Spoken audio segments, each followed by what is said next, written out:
Assalamualaikum warahmatullahi wabarakatuh. Kembali bersama saya Maya Permatasari, calon guru penggerak angkatan 10 dari Kabupaten Natuna. Kali ini saya akan memaparkan tentang aksi nyata yang saya lakukan di sekolah yang merupakan implementasi dari penerapan modul 1.4 dengan judul Budaya Positif. Konsep penerapan budaya positif meliputi perubahan paradigma belajar, nilai-nilai kebajikan, disiplin positif, motivasi perilaku manusia, kebutuhan dasar manusia, posisi kontrol, keyakinan kelas, dan segitiga restitusi. Selanjutnya, inilah beberapa langkah-langkah dan tahapan yang saya lakukan selama melaksanakan aksi nyata di sekolah.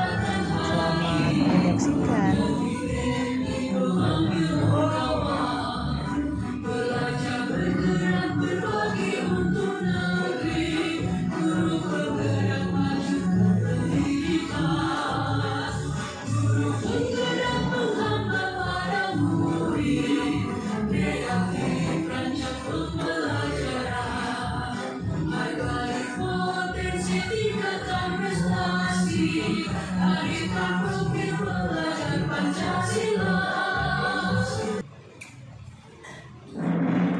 Baik, Bapak Ibu yang saya hormati, izinkan saya membuka kegiatan kita dengan sepait pantun. Ikan sepat, ikan bilis. Bilis dimasak sangatlah nyaman. Karena ketupatnya sudah habis, mari acaranya kita mulakan. Assalamualaikum warahmatullahi wabarakatuh. Puji syukur kehadirat Allah Subhanahu wa taala yang mana pada hari ini kita masih diberikan kesempatan, kesehatan dan umur yang panjang sehingga kita dapat melaksanakan kegiatan kita di ruangan kita yang sangat sederhana ini, namun berada di sekolah kita yang sangat kita cintai. Salawat beriring salam, marilah bersama-sama kita hadiahkan kepada Nabi Muhammad SAW dengan ucapan Allahumma sholli ala Sayyidina Muhammad wa ala alihi Sayyidina Muhammad. Semoga kita selalu dalam syafaatnya hingga di yaumil kiamat kelak. Amin. Allahumma amin. Bapak Ibu guru yang saya hormati, tujuan kita berkumpul di ruangan ini tidak lain, tidak bukan adalah merupakan suatu rangkaian dari kegiatan pengibasan modul 1.4 yang kini sedang kami jalani.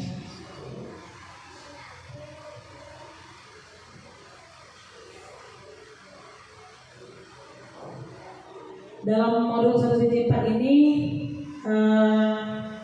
membahas tentang budaya positif yang kita terapkan di sekolah. Adapun budaya positif yang akan kita bahas pada hari ini yaitu tentang keyakinan kelas dan segitiga restitusi. Cuma sebelum daripada itu, saya mohon kesediaan dari Bapak Ibu semua untuk kita sama-sama melihat. Di sini saya akan mencoba menyodorkan sebuah kasus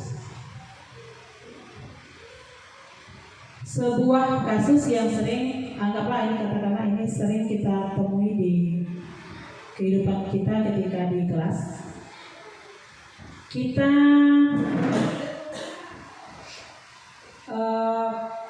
tulis saja, kita sebut saja ini skenario antara dua orang, yaitu yang pertama A itu diri kita sendiri, kemudian B itu adalah teman kita, yang mana diri kita sendiri mencoba mengepalkan tangan dengan menyimpan sesuatu yang berharga yang kita genggam. Nah, kemudian teman kita ini tadi mencoba untuk mengambil dari apa yang kita pegang. Sejenak kita renungkan, seandainya itu di posisi kita yang di posisi A, apa yang akan kita lakukan? Silakan Bapak Ibu tuliskan di post-it bagaimana tanggapan Bapak Ibu tentang kasus ini. Saya akan bagikan post-itnya.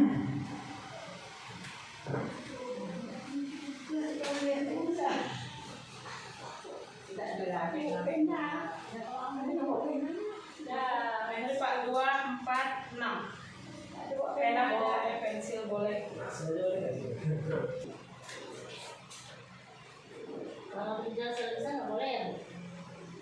Nanti tujuannya kita jelaskan secara lisan, cuma kita perlu dokumentasi.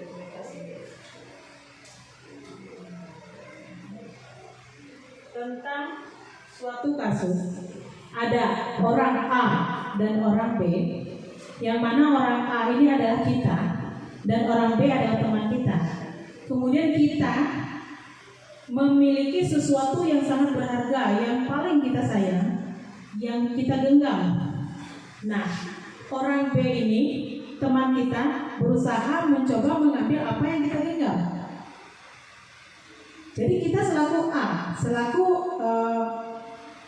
pemeran skenario yang berposisi menyimpan barang berharga, bagaimana tanggapan Bapak Ibu mengenai itu?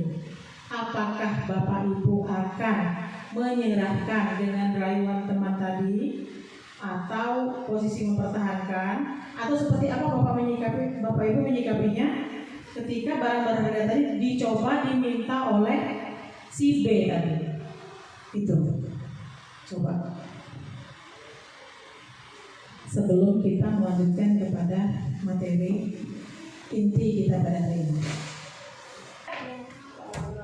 Saya ulangi, kita sebagai pelaku skenario A memiliki barang berharga yang kita letakkan di tangan kita, yang kita kepal dengan sebuah tenaga. Barang itu sangat berarti bagi kita, sangat berharga. Nah, si pelaku B ini mencoba merayu, membujuk, memaksa, bahkan mengancam untuk memiliki apa yang kita pegang tadi, apa yang ada di dalam genggaman kita tadi. Jadi kita selaku si A ini, apa yang akan kita lakukan? Silakan Bapak Ibu tulis di post-it. Kemudian saya mohon perwakilan dari beberapa Bapak Ibu untuk mencoba menceritakan secara langsung bagaimana tanggapan Bapak Ibu tentang apa yang kita ambil pelajaran daripada satu kasus ini. Silakan Bu. Baik, sebelumnya terima kasih atas kesempatan yang telah diberikan. Sebelumnya saya mohon izin untuk menyampaikan tanggapan saya, tapi tidak. Boleh berdiri Bu, boleh berdiri. Silakan perkenalkan dulu Ibu. Saya belum menuliskan tanggapan saya di kertas ini, tapi saya akan menyampaikan apa yang akan saya tanggapi terhadap permasalahan yang telah diutarakan tadi. Kalau secara pribadi, saya pribadi itu begitu saya memiliki suatu benda yang sangat berharga, istilahnya nyawa taruhannya itu, tapi saya dari ini akan menanyakan dulu apa sih maksud dan tujuannya, sehingga teman saya ini menginginkan benda yang ada saya miliki. Apabila hal yang itu menurut saya itu sangat masuk akal dan bermanfaat untuk saya pribadi, dirinya juga masyarakat ataupun lingkungan, saya akan memberikan kesempatan itu dengan catatan memberikan aturan-aturan atau perjanjian-perjanjian yang menyatakan bahwa barang itu akan saya dapatkan kembali sesuai dengan apa yang ketika saya memberikan barang tersebut. Dan apabila maksud dan tujuan itu yang nantinya akan mendatangkan hal-hal yang tidak bermanfaat, saya tidak akan memberikan walaupun nyawa taruhannya. Itu tanggapan saya. Jadi saya mengambil kesempatan bahwa saya akan memberikan kesempatan kepada kawan saya sesuai dengan tujuan dan maksudnya apabila bermanfaat untuk dirinya, diri saya, dan juga masyarakat lain. Itu yang dapat saya tanggapi dari permasalahan tadi. Terima kasih. Baik, kita berikan dulu tepuk tangan untuk teman kita Bu Sri Kartini. Jadi beliau berpendapat bahwasanya seberharga apapun barang milik beliau, jika dipengaruhi oleh pihak lain, beliau ingin mengetahui dulu apa alasannya, seperti itu Bu ya. Apakah termasuk kepada hal yang baik atau dengan alasan yang buruk? Intinya beliau dapat memberikan sesuatu apabila bermanfaat untuk orang lain. Seperti itu tanggapan dari Bu Srindarti. Terima kasih Bu untuk ulasannya. Sambil kita menunggu Bapak Ibu mengisi posit, saya akan mencoba menguraikan beberapa materi yang akan jadi pembahasan kita pada hari ini. Jadi pada materi 1.4 ini kita membahas tentang budaya positif. Di sini kami diajarkan untuk bagaimana untuk menyikapi beberapa kejadian-kejadian di sekolah, baik itu di dalam kelas maupun di sekolah. Nah, ini adalah konsep inti dari budaya positif, itu memuat beberapa hal. Yang pertama itu adalah perubahan paradigma belajar, kemudian disiplin positif, nilai-nilai kebajikan, kebutuhan dasar manusia, motivasi perilaku manusia, posisi kontrol guru, keyakinan kelas, dan yang terakhir adalah segitiga restitusi. Pada pertemuan kegiatan pendampingan individu yang kedua beberapa hari yang lalu, di situ saya mencoba menyampaikan pengalaman apa saja yang sudah saya dapatkan, apa saja yang sudah saya lakukan selama menjadi guru penggerak. Pada modul yang pertama itu tentang filosofi Ki Hajar Dewantara yang mengutarakan, yang menyampaikan, yang mengibaratkan bahwasanya kita seorang guru ini adalah diperumpamakan seperti seorang petani. Seperti seorang petani yang tugasnya menyemai benih yang berbagai macam benih yang kita semai. Tentu kita sebagai seorang petani harus memposisikan, harus memperlakukan apa saja benih yang kita tanam tadi sesuai dengan kodrat alamnya. Baik itu mulai daripada berapa lama panennya, bagaimana siklus hidupnya, berapa banyak kebutuhan airnya, atau yang lain-lain sebagainya. Itu berbeda antara tanaman jagung, sawi maupun padi. Seperti itu. Jadi kita akan bahas beberapa hal itu pada kesempatan kali ini. Nah, kemudian perubahan paradigma belajar yang selama ini kita lakukan, yang selama ini kita jalani sebagai seorang guru yang mungkin memang banyak hal yang belum kita ketahui. Tujuan kita sebagai seorang guru untuk lebih banyak lagi belajar, tentunya untuk menjadikan kita guru yang dapat melakukan perubahan ke arah lebih baik lagi untuk peserta didik kita. Yang pastinya perubahan paradigma belajar ini, bagaimana kita mencetak generasi yang termasuk benar-benar memuat profil pelajar Pancasila. Apa saja profil pelajar Pancasila itu? Bapak Ibu pastinya sudah sama-sama mengetahui kan? Sudah sering dengar ya Bapak Ibu ya, walaupun memang belum gamblang kita lakukan di kelas, belum pernah kita jalani gitu kan, tapi kita sudah sering dengar ya. Karena memang kita sendiri melaksanakan ke kurikulum 2013 yang memang belum kita sering jalankan, itu kurikulum Merdeka. Tapi kita memang harus siap kan, seperti itu Bapak Ibu ya. Harus siap ke depannya, kita memang diwajibkan dalam arti kata mau tidak mau, suka tidak suka, kurikulum 2013 yang memang baru kita paham harus kita tinggalkan. Masuk ke mana? Ke kurikulum Merdeka. Nah, apa saja sih profil pelajar Pancasila itu? Di situ sudah kita bisa lihat sama-sama di slide saya. Ada beriman, bertakwa kepada Tuhan Yang Maha Esa. Itu sudah pasti poin utamanya. Kemudian berkebinekaan global, mandiri, kreatif, bergotong royong, bernalar kritis. Seperti itu yang diinginkan dunia pendidikan, bagaimana kita sebagai seorang guru mencetak generasi penerus bangsa.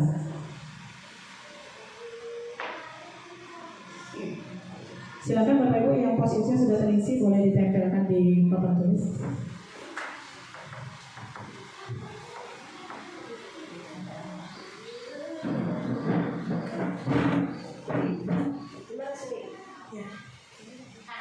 Boleh lagi.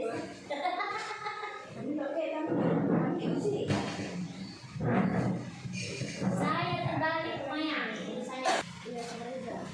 Baik, kita lanjutkan. Disiplin. Disiplin positif berarti memuat dua kata. Yang pertama disiplin, kemudian digabungkan dengan positif. Disiplin berasal dari kata disiplina yang artinya belajar disiplin mengacu pada disiplin diri yang memiliki tanggung jawab terhadap apa yang dilakukan berdasarkan nilai-nilai yang diyakini.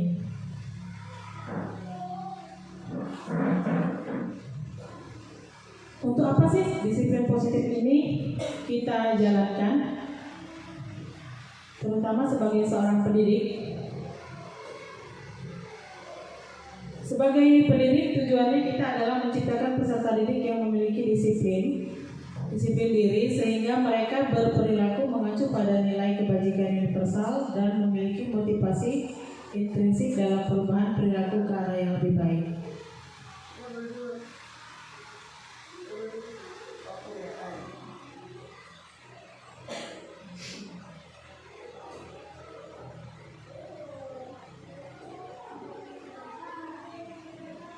Yang dikatakan dengan nilai-nilai kebajikan. Kalau kita mendengar kata-kata nilai-nilai kebajikan, apa yang terlintas di dalam pikiran kita, Bapak Ibu? Berarti apa? Nilai-nilai yang baik ya. Nilai-nilai yang baik. Selanjutnya di dalam budaya positif ini juga memuat tentang kebutuhan dasar manusia. Kebutuhan dasar manusia adalah segala sesuatu yang kita lakukan untuk mendapatkan apa yang kita inginkan. Seluruh tindakan yang kita lakukan memiliki tujuan tertentu dan semua usaha terbaik yang kita lakukan adalah dalam rangka agar kebutuhan dasar kita terpenuhi dengan baik. Kebutuhan dasar manusia, menurut Bapak Ibu sendiri apa yang menjadi kebutuhan dasar kita? Nah, di sini kami ditawarkan untuk membahas tentang 5 kebutuhan dasar manusia. Yang pertama itu cinta. Cinta. Setuju Bapak Ibu? Kasih sayang dan rasa diterima, diperdulikan. Jika dikaitkan dengan proses pembelajaran di kelas, cinta yang seperti apa? Yang jika dikaitkan dengan pembelajaran di kelas, kasih sayang dan rasa diterima. Kasih sayang yang diberikan oleh seorang guru, kemudian rasa diterima, rasa peduli yang dirasakan oleh anak-anak kita, yang diharapkan dari seorang guru, seperti itu. Kemudian kesenangan juga termasuk dari salah satu kebutuhan dasar manusia. Kesenangan, anak-anak datang ke sekolah harus senang. Mereka butuh kesenangan. Mereka butuh bermain di usia yang memang apalagi dikategorikan dasar. Mereka tentu masih sangat suka dengan yang namanya bermain, humor, tertawa. Nah, ini tugas kita sebagai seorang guru, bagaimana kita memfasilitasi apa yang dibutuhkan oleh anak-anak kita tadi. Kemudian kekuasaan, harga diri, keinginan untuk dianggap, memimpin, berprestasi, diakui, didengar. Kira-kira untuk kekuasaan ini sebagai seorang guru, tentu kita memandang anak-anak kita juga diharuskan, diinginkan, yang mereka inginkan itu adalah bagaimana mereka diakui. Kemudian pendapat-pendapat apa yang ingin mereka sampaikan itu kita sebagai seorang guru minimal harus mendengarkan apa yang diinginkan dari anak-anak kita. Seperti itu, Mbak. Yang selanjutnya bertahan hidup. Makanan, pakaian, tempat tinggal, keamanan, kesehatan. Yang terakhir kebebasan. Mandiri, memiliki pilihan, mencoba hal baru, mampu mengendalikan arah dirinya. Nah, ini tadi jika kita kaitkan dengan kasus A. Kasus A, pelaku A dan pelaku B tadi. Bagaimana kita mengontrol diri kita, bagaimana kita memposisikan diri kita ketika kita memiliki sesuatu yang memang harus kita pertahankan atau bagaimana. Seperti itu. Maka tadi dari awal saya minta Bapak Ibu untuk mencoba menuliskan kasus A dan kasus B tadi dalam sebuah post-it yang nanti akan kita abadikan untuk kenang-kenangan dalam kegiatan diseminasi kegiatan budaya positif ini. Menurut Bu Sri Indarti tadi yang sudah berkomentar bahwasanya beliau seberharga apapun barang yang saya miliki jika itu bermanfaat untuk orang lain dan saya tahu benar jelas seperti apa alasannya, saya akan berikan itu. Itu menurut Bu Sri Indarti. Motivasi perilaku manusia.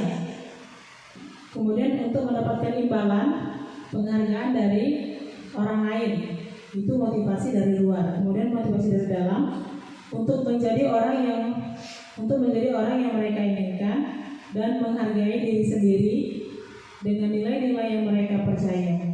Nah, dalam budaya positif ini ada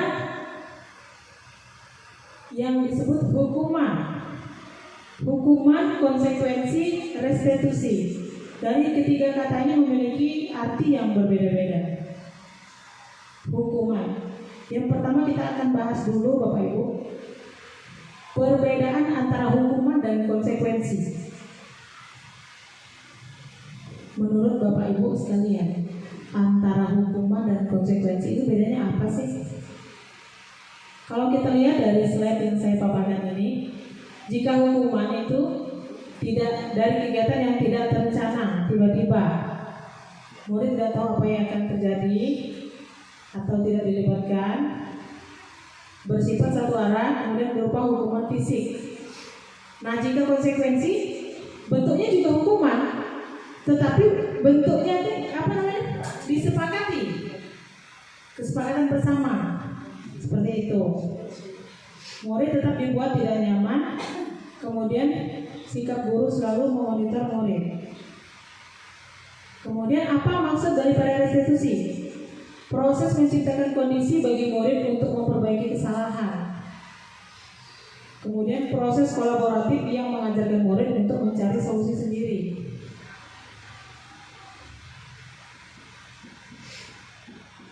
Nah, dalam kegiatan kita sehari-hari, baik itu di sekolah maupun di kelas, kita akan lihat 5 posisi kontrol.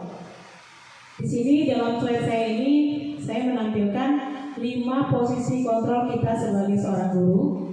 Kita bisa menjadi seorang yang disebut penghukum atau pembuat merasa bersalah, kemudian teman, pemantau, maupun manajer. Dalam suatu kasus artinya kita bisa menempatkan diri kita sebagai apa ketika itu.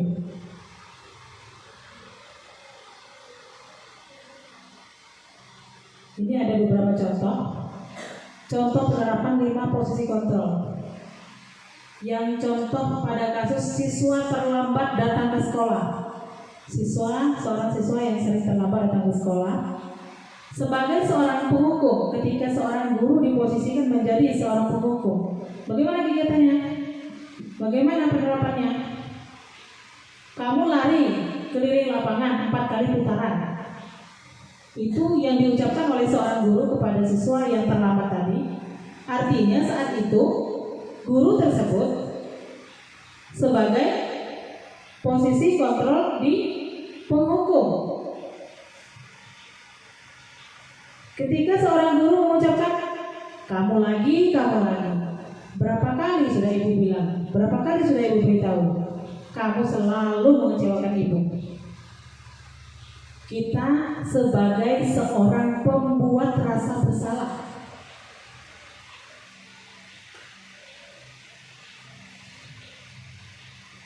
Kemudian ketika kita sebagai seorang guru memposisikan posisi kontrol kita sebagai seorang teman dari siswa yang terlambat tadi, apa yang akan kita ucapkan?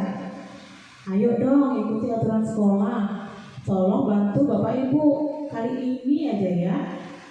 Ya sudah, tidak apa-apa, lain kali jangan dibuat lagi seperti ini.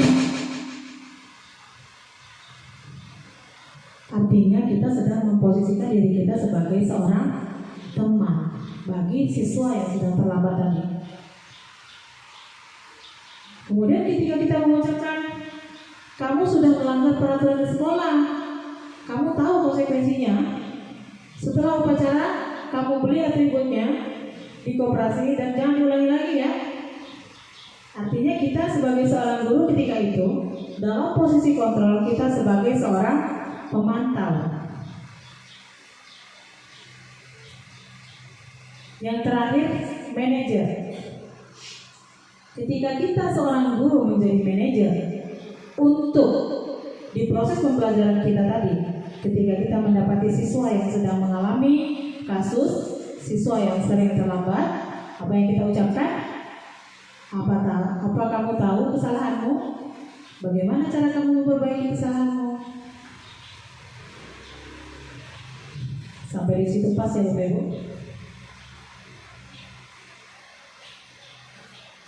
Nah, sekarang kita coba melihat beberapa kalimat yang sudah saya rangkai di sini. Dalam posisi apakah kita ketika kita mengucapkan Bapak Ibu kecewa sekali dengan kamu? Kira-kira apa? Dalam posisi apa kita tadi? Pembuat rasa bersalah. Kita cek apa benar? Yap. Luar biasa. Tepuk tangan untuk Bu Anggi. Bu Anggi sudah mulai ke arah sana, nyambung nih. Mulai nyambung. Pembuat rasa bersalah. Ketika di kelas anak-anak selalu ribut atau anak-anak selalu tertib, ada satu yang selalu ribut aja. Kamu lagi yang tukang tidak bawa buku. Ibu udah capek-capek ngajarin kamu malah nggak bawa buku, malah tidak mengerjakan tugas. Artinya kita memberikan beban rasa bersalah kepada siswa tadi, pembuat rasa bersalah. Kita coba lagi.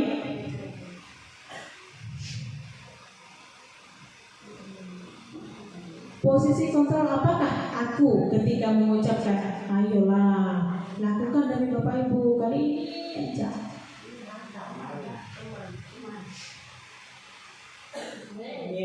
Tepuk tangan untuk Bu Ati, mulai nyambung nih.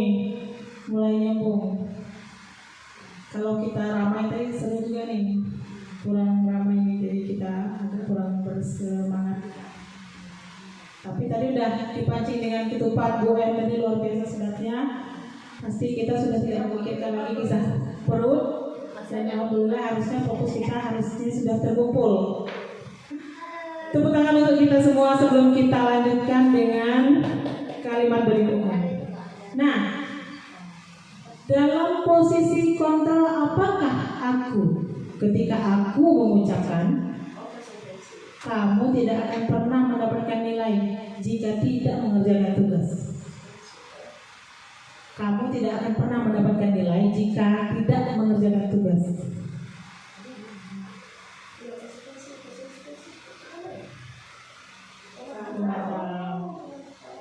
Oke. Kemudian dalam posisi kontrol apakah aku ketika aku mengatakan kamu tidak pernah benar melakukannya, salah terus, salin 50 kali catatanmu. Kamu tidak pernah benar melakukannya, salah terus, salin 50 kali di catatanmu. Penghukum kan? Ya, penghukum. Kelompok, ya benar. Oke.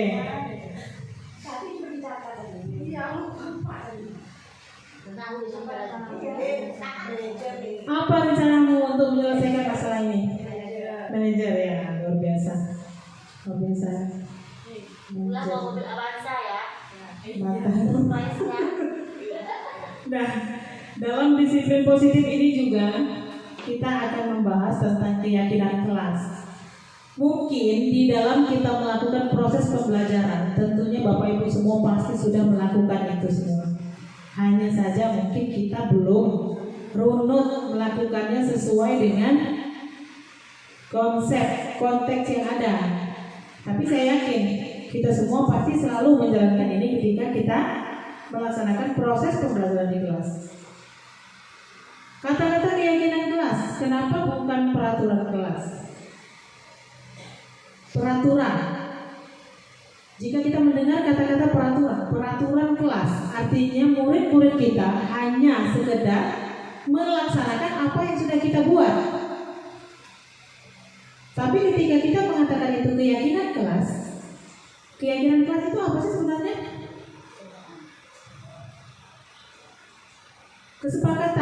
Kesepakatan yang kita buat bersama-sama dengan warga kelas, yang kita jalankan secara bersama-sama. Pasti sudah pernah dilaksanakan di kelas. Misalnya dalam kelas Bu Anggi, ketika kita memulai pembelajaran di semester baru misalnya, kita meminta anak-anak untuk menuliskan apa saja yang mereka inginkan, yang mereka mimpikan.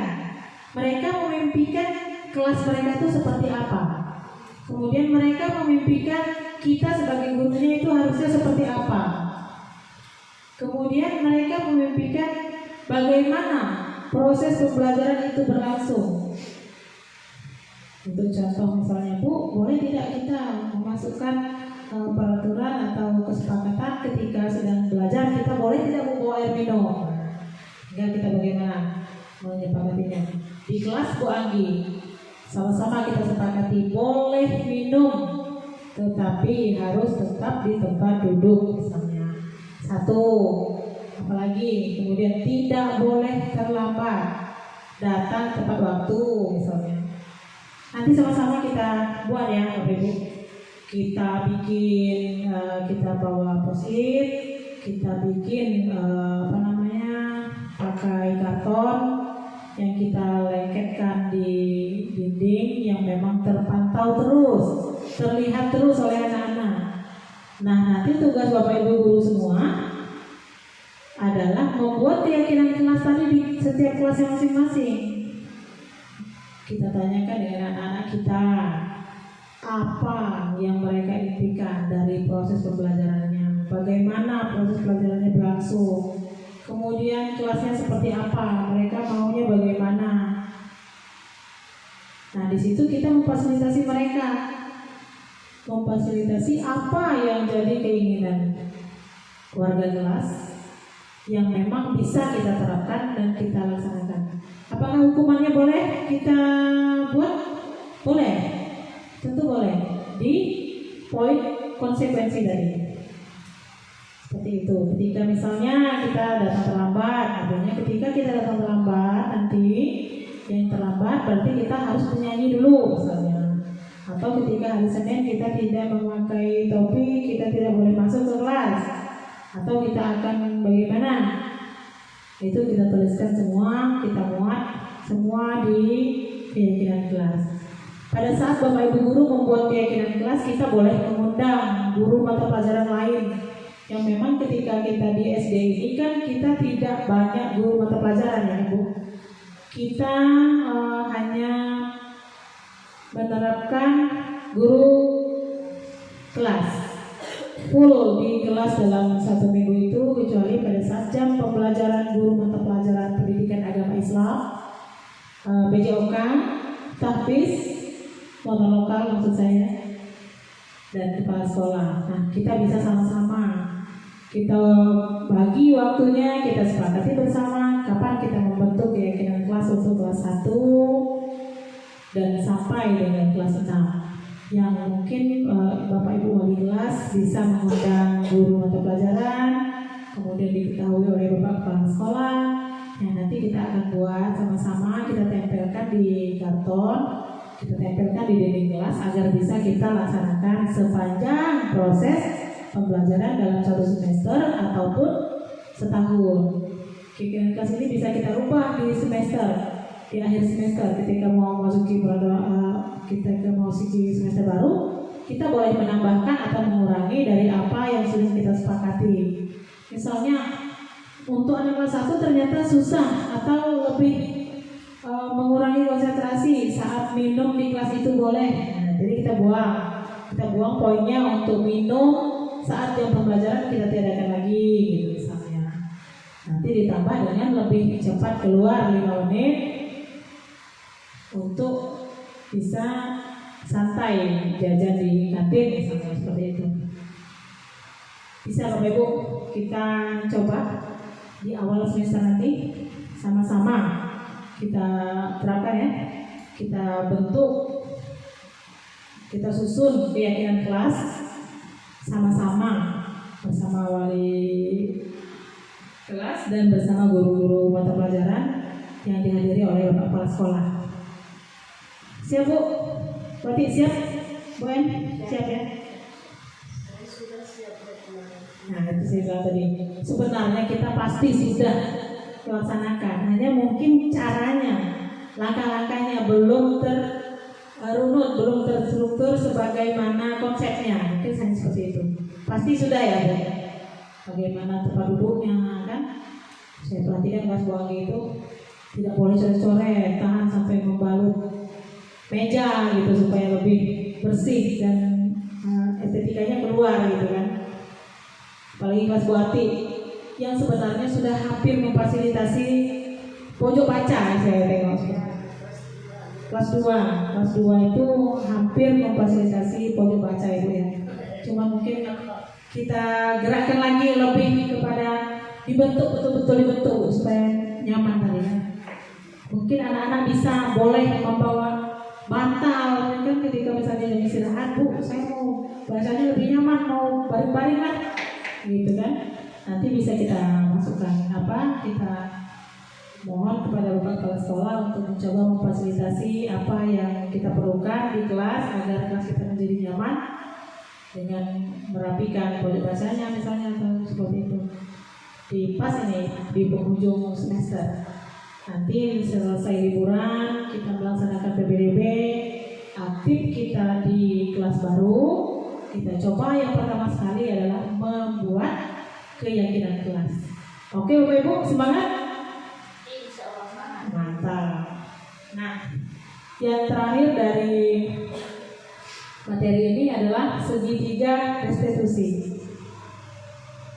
Segitiga restitusi ini adalah suatu proses dialog, bentuk tanya jawab seorang guru dengan peserta didik yang bermasalah.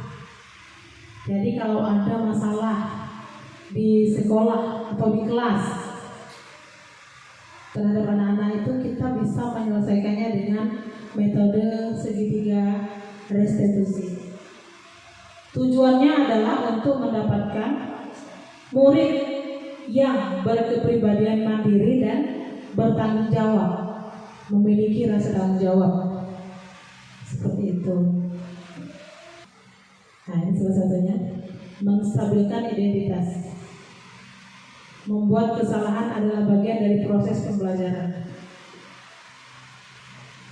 Jadi kita harus meyakinkan diri kita sebagai seorang guru, apapun kesalahan yang dibuat oleh murid kita, itu adalah suatu proses dari pembelajaran yang dia lakukan di sekolah, yang dia dapatkan di sekolah.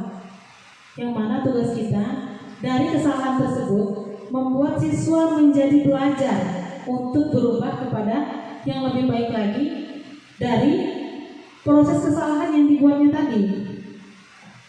Artinya kita harus menstabilkan sesuatu yang menjadi pro dan kontra pada diri kita dulu yang paling utama.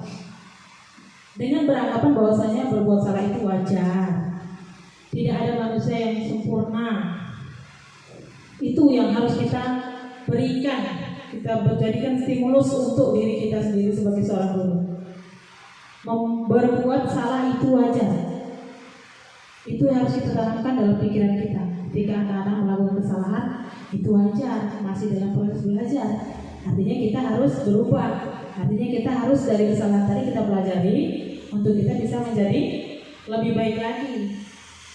Konsepnya seperti apa? Tidak ada manusia yang sempurna.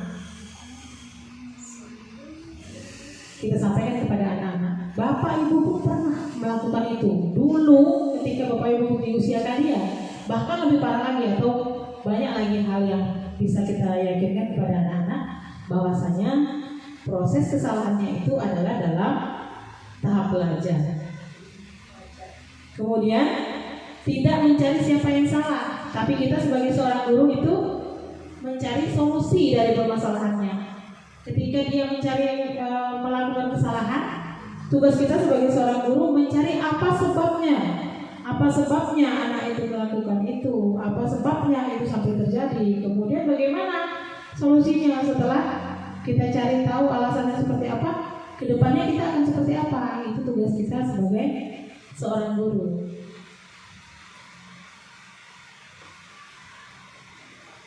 Nah, selanjutnya yang pertama tadi menstabilkan identitas, kemudian yang kedua dari bagian dari restitusi itu sendiri adalah validasi tindakan yang salah.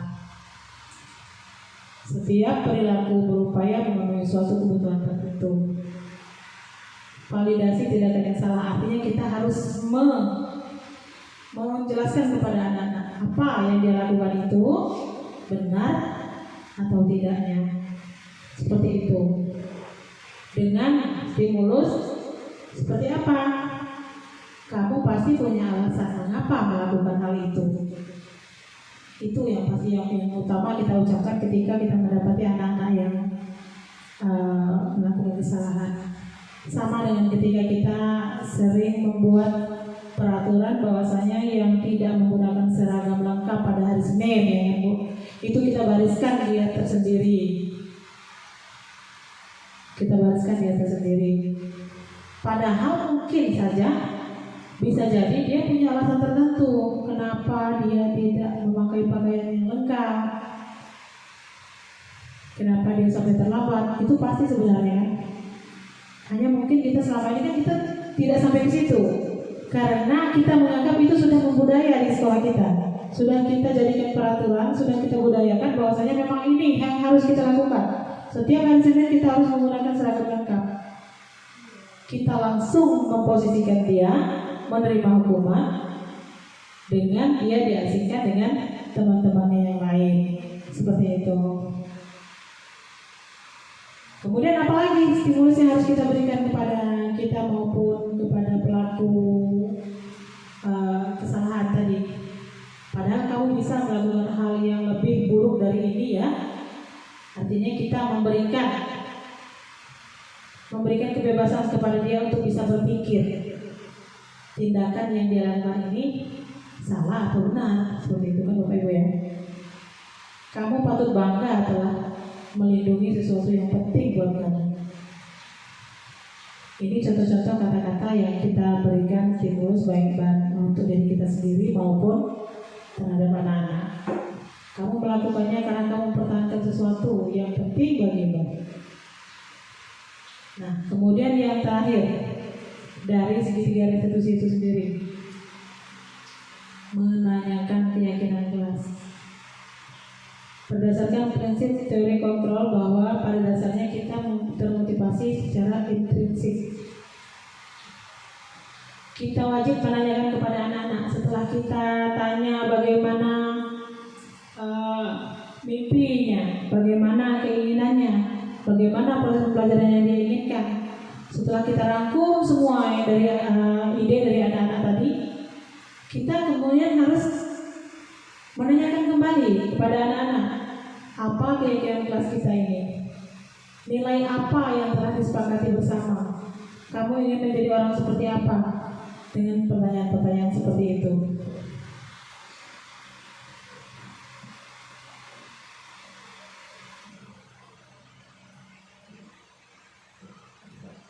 Nah, pada akhir kegiatan kita kali ini, saya coba untuk menyimpulkan beberapa dari seluruh rangkaian materi yang diuraikan tadi. Untuk menerapkan budaya positif di sekolah, hendaknya guru memiliki standar kepribadian yang menuntun, profesional dan sosial yang baik. Guru mampu merefleksikan dirinya dalam posisi kontrol sebagai manajer yang menuntun murid-murid sesuai dengan filosofi Ki Hajar Dewantara dan mewujudkan profil pelajar Pancasila. Tentunya semua itu dapat terwujud jika kita saling mendukung dan saling bekerja sama agar terciptanya peserta didik kita yang berprestasi dan berbudaya positif. Ada yang ingin dibahas lagi Bapak Ibu? Sesuai dengan jamnya, sudah azan juga ya. Nanti jika memang sudah bisa dirancang-rancang, dituliskan di kertas, nanti saya minta kira-kira contohnya seperti apa, kira-kira apa yang mau Bapak Ibu tuliskan ketika membuat keyakinan kelas nanti. Jadi nanti pas semester baru kita sudah langsung bisa go untuk situ, langsung pengesahan, gitu kira-kira lah. Ya buat ya, kita buat di kertas, nanti coba saya kumpulkan. Break sebentar ya, Azan. Benar tadi Bu yang disampaikan Bu Anggi. Kita bisa mulai dari hal-hal yang kecil dulu kan, dengan yang hal-hal yang sudah kita biasa lakukan, baru kita tambahkan dengan apa yang perlu, kita buang yang tidak perlu, seperti itu kan. Yang selama ini terjadi kan kita pakai yang lama, visi juga seperti itu, kita pakai aja lah yang sudah ada. Pada dasarnya sebenarnya tidak seperti itu. Kita boleh merubah, seperti yang dijelaskan oleh Pak pengajar praktek kami kemarin kan gitu. Kita buat dulu pertanyaan untuk diri kita sendiri. Kita ingin sekolah yang seperti apa? Makanya ketika kita menyusun visi baru itu kan kita harus melibatkan beberapa stakeholder, beberapa pemangku kepentingan. Misalnya wali murid, kemudian pengawas, atau bisa juga komite, seperti itu. Dan yang dibilang Bu Ati tadi, kami sebenarnya Bu sudah sering melakukan itu tadi saya bilang dari awal. Kita memang sudah melaksanakan keyakinan kelas itu, pasti sudah bikin, hanya saja tidak tertulis Bu ya, belum ternampak, belum ada jejaknya, belum kita tuliskan, kita tempelkan, iya belum dipatenkan. Kalau perlu kita sama-sama buat anak-anak menandatanganinya, kan lebih seru lagi kan. Betul itu. Nanti di tahun pelajaran baru kita coba rapat dengan Bapak Kepala Sekolah, kita coba beri masukan tadi seperti itu. Bagaimana kalau revitalisasi budaya Melayu dan gerakan literasi itu kita masukkan ke dalam visi misi pertama, kemudian kita masukkan juga di moto lokal. Nah, ditambah. Jadi bukan hanya sekedar tahfiz, gitu kan? Kita juga ada kegiatan revitalisasi budaya Melayu. Nah, yang seperti yang sudah kita bentuk timnya kemarin, ini kan bagi ya. Itu dimana kita buat tim ya, kita bentuk tim ya. Bagian gurindam siapa, gitu kan? Nah, itu kan lebih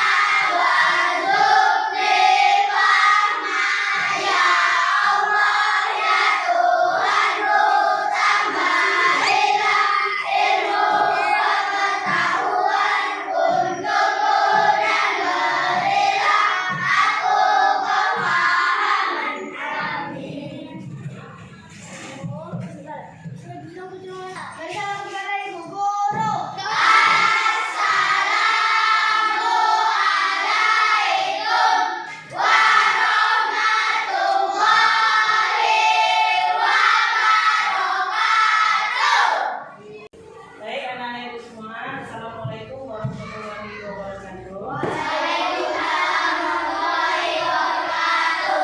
Nah, selamat pagi bukan untuk anak semua.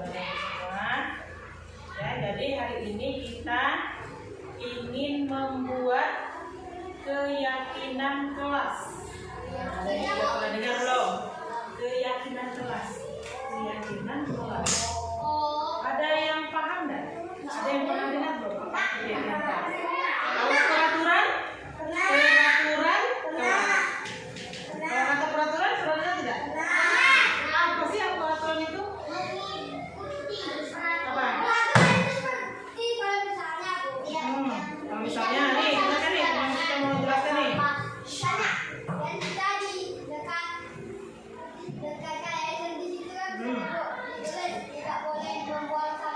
Oh, tidak boleh membuang sembarangan. Itu maksudnya peraturan. Sesuatu yang diatur gitu ya. Yang harus kita lakukan. Nah, hari ini ketika ibu bilang keyakinan kelas, kenapa bukan peraturan kelas?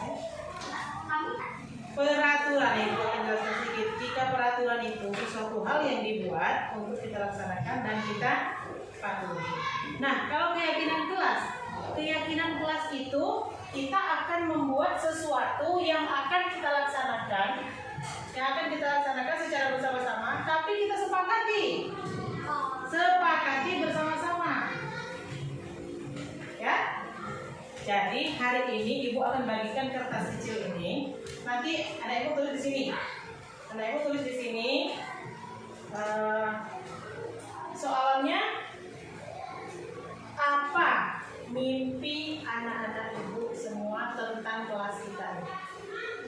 Anak-anak ibu semua ingin kelas kita seperti apa? Ketika proses pembelajaran kita akan melaksanakan apa? Apa yang tidak boleh? Apa yang kita inginkan? Misalnya nih, saya ingin ketika belajar boleh minum.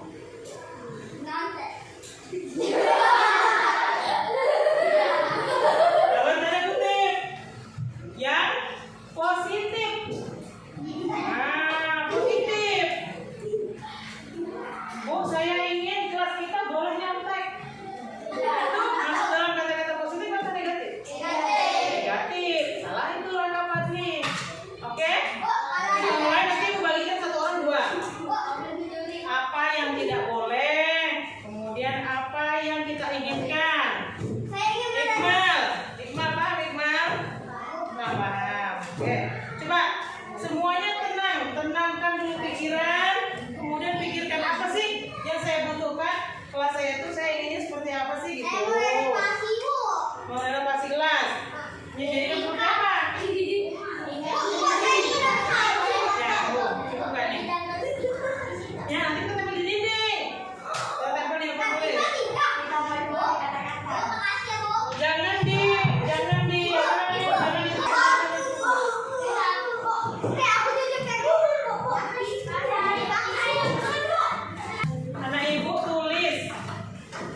anak ibu tulis, setiap orang jangan sama-sama. Pokoknya apa yang di dalam pikiran kita tuangkan dalam kertas kita.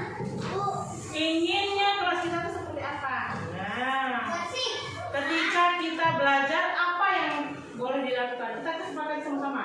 Sama seperti dibilang oleh Zidan, melaksanakan piket tepat pada waktunya.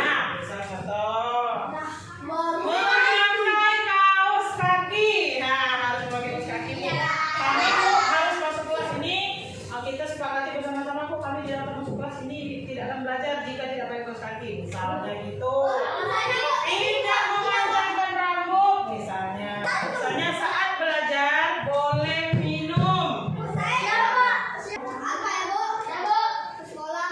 Yang sudah silakan maju ke depan, tempelkan di papan tulis.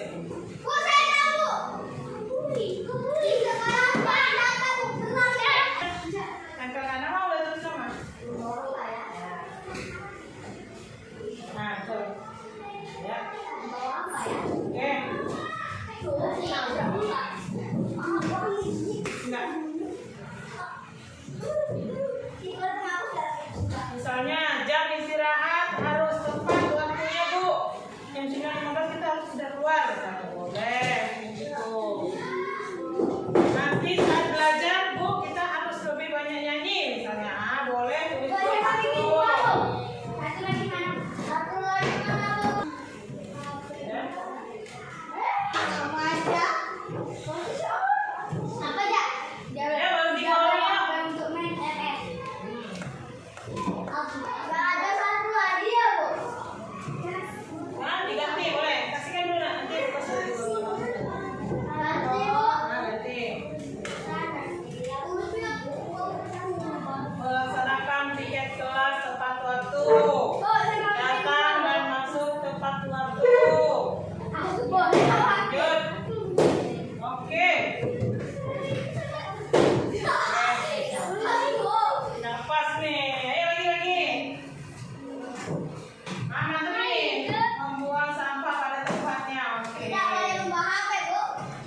maju bacakan 3 dari kesepakatan yang sudah ditulis oleh teman-teman.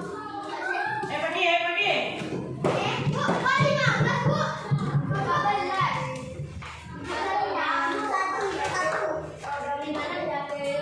Pilih aja. 3. Boleh berurutan gini. 1, 2, 3. Tapi aku ini yang panjang nih. Aku yang pendek cuma 2 baris.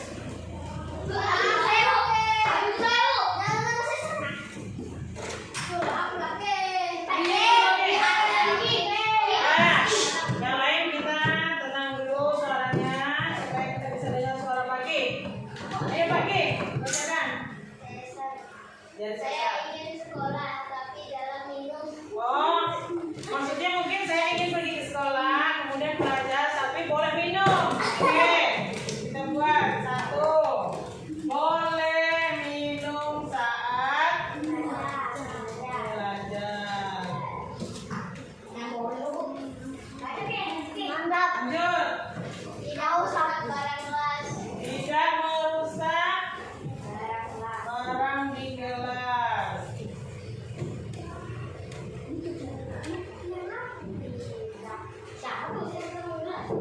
Lanjut. Datang tepat waktu.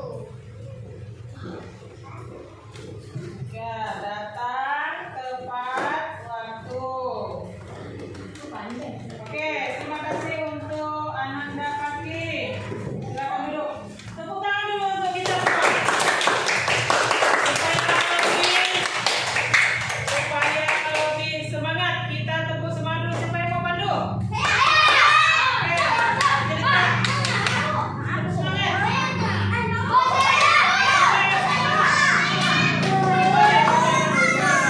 Pandu. Mari sama-sama kita tepuk semangat.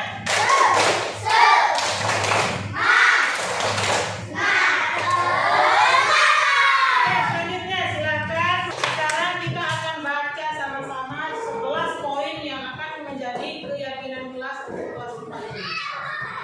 Ya. Yang pertama apa? Boleh minum saat belajar. Yang kedua, tidak merusak barang kelas. Kemudian, datang tepat waktu. Lanjut. Oke. Nomor 5. Apa lagi? Jangan contek. Oke, ini kalian loh yang bilang ya. Lanjut. Istirahat tepat. Oke, nomor 8. Buang sampah pada tempatnya. Apa lagi? Membawa bekal. Berarti boleh membawa bekal maksudnya ya. Lanjut. Harus membudayakan perilaku sopan. Yang terakhir, aku saat di kelas. Jadi keyakinan kelas ini kita buat secara bersama-sama. Yang kita tahu kita suka, ibu suka, anak ibu juga suka. Tidak merasa keberatan dengan aturan yang dibuat, karena ini sudah kita sepakati bersama. Bisa kita terapkan keyakinan kelas ini? Bisa? Bisa? Bisa? Kenapa nggak tahu? Yang bikin kita. Yang bikin kita. Tentunya kita sudah pasti senang kan dengan apa yang kita buat. Tentu kita akan laksanakan, ya kan? Bisa kita laksanakan? Bisa? Bisa? Kurang serentak? Bisa? Kalau kesepakatan sudah kita buat, kita harus laksanakan dengan sebaik-baiknya. Nah, jadi tidak ada yang merasa keberatan kan? Di sini itu ada yang mau protes. Oh, kayaknya nomor sekian saya tidak bisa. Nah, ada tidak?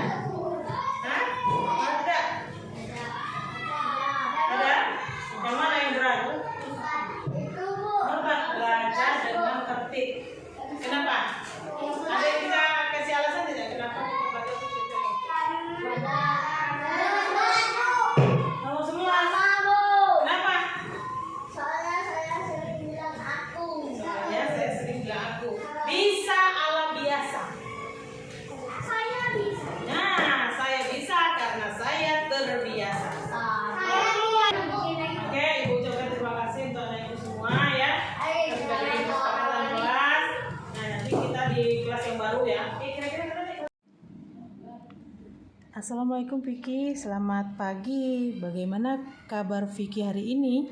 Waalaikumsalam. Alhamdulillah baik, Bu. Vicky, sepertinya kamu lupa sesuatu ya? Kenapa hari ini kamu tidak memakai seragam lengkap? Ibu lihat kamu tidak pakai topi dan tidak pakai dasi. Iya, Bu. Saya terlupa karena masih basah, Bu. Oh, ya sudah, tidak apa-apa sebenarnya. Memang bukan Vicky aja salah satunya teman yang tidak menggunakan seragam lengkap. Tadi juga Ibu ada melihat teman Vicky yang lain tidak pakai seragam. Cuma Ibu panggil Vicky hari ini, Ibu mau tahu kenapa alasan Vicky tidak memakai topi dan dasi. Iya, Bu. Saya terlambat mencuci topi dan dasi saya karena masih tertinggal di tas saat hari Minggu sehingga saya masih basah. Nah, sekarang mari kita bicarakan tentang keyakinan kelas dan keyakinan sekolah kita. Pada awal semester kita memiliki keyakinan kelas dan keyakinan sekolah. Vicky ingat tidak apa saja itu? Datang tepat waktu, melaksanakan piket, memakai seragam dengan lengkap pada hari Senin supaya bisa ikut kegiatan upacara bendera. Nah, bagus Vicky. Tapi sekarang Ibu mau tanya, dari keyakinan kelas itu, apakah hari ini Vicky sudah melaksanakan? Belum, Bu. Apa kamu bersedia Vicky untuk memperbaikinya? Ya, saya bersedia memperbaikinya, Bu. Apa rencana Vicky untuk memperbaikinya? Saya akan langsung mencuci topi dan dasi dan mempersiapkannya pada hari Senin.